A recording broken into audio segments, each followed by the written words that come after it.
এসো স্বপ্নে গড়ি ইহকাল, কর্মে গড়ি পরকাল। আসসালামু আলাইকুম ওয়া রাহমাতুল্লাহি ওয়া বারাকাতুহু। আমি ইঞ্জিনিয়ার মোহাম্মদ মিজানুর রহমান। তো আমি মার্কাজুজ জাইতুনার নৈশ মাদ্রাসার একজন তৃতীয় বর্ষের ছাত্র। তো মার্কাজুজ জাইতুনাকে আসলে আমি নৈশ মাদ্রাসা তো ঢাকা শহরে বেশ কয়েকটা আছে। তো মার্কাজুজ জাইতুনাকে আমি কেন পছন্দ করলাম এই বিষয়ে একটু আপনাদের সাথে আমি আমার অভিমত বা অভিজ্ঞতা ব্যক্ত করব। মার্কাজুজ জাইতুনা আমার দেখা মতো বর্তমানে যেসব শিক্ষা প্রতিষ্ঠানগুলো আছে এই শিক্ষা প্রতিষ্ঠানগুলোর চাইতে একটু ব্যতিক্রমধর্মী শিক্ষা প্রতিষ্ঠান, যেটা আমি বাস্তবে দেখেছি।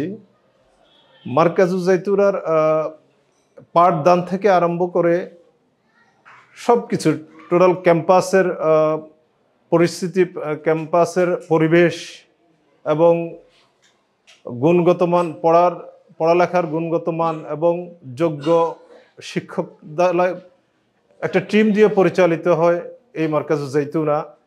আমি ব্যক্তিগতভাবে নৈশ মাদ্রাসায় পড়ে আমি হ্যাপি, আলহামদুলিল্লাহ, যেটা হয়তো আমি অন্য কোথাও পেতাম না সব মিলিয়ে। এবং ওস্তাদরা পড়ালেখা শেখানোর সম্পর্কে এত আন্তরিক, যেটা বলে বুঝাতে পারবো না আপনাদেরকে।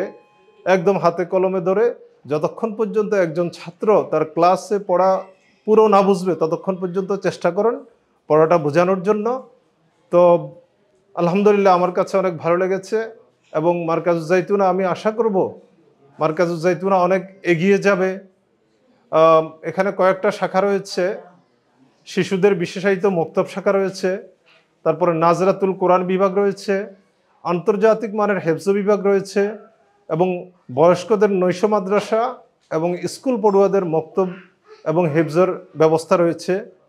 তো সব কিছু মিলিয়ে ওনাদের সর্ব অবস্থা এবং A to Z আমি যেটা দেখেছি, আমি বাস্তব যেটা আমি দেখেছি, আলহামদুলিল্লাহ অনেক ভালো। এবং একজন সবচাইতে ভালো হচ্ছে একজন মাদ্রাসার পরিচালক যদি দক্ষ হন, চৌকান না হন, সেখানে শিক্ষা পদ্ধতি থেকে আরম্ভ করে পরিবেশ থেকে আরম্ভ করে সব কিছুই ওভারঅলই অনেক ভালো হয়। এটা আমরা দেখেছি, আলহামদুলিল্লাহ। এটাই আমার ব্যক্তিগত অভিমত। আমি মহান আল্লাহ পাকের দরবারে মার্কাজুজ জাইতুনা এবং এখানে যেসব পরিচালনা পরিষদে ওস্তাদগণ রয়েছেন ওনাদের মঙ্গল কামনা করছি। ওয়া আখির দাওয়ানা আলহামদুলিল্লাহি রাব্বিল আলামিন। স্বপ্নে গড়ি ইহকাল, কর্মে গড়ি পরকাল।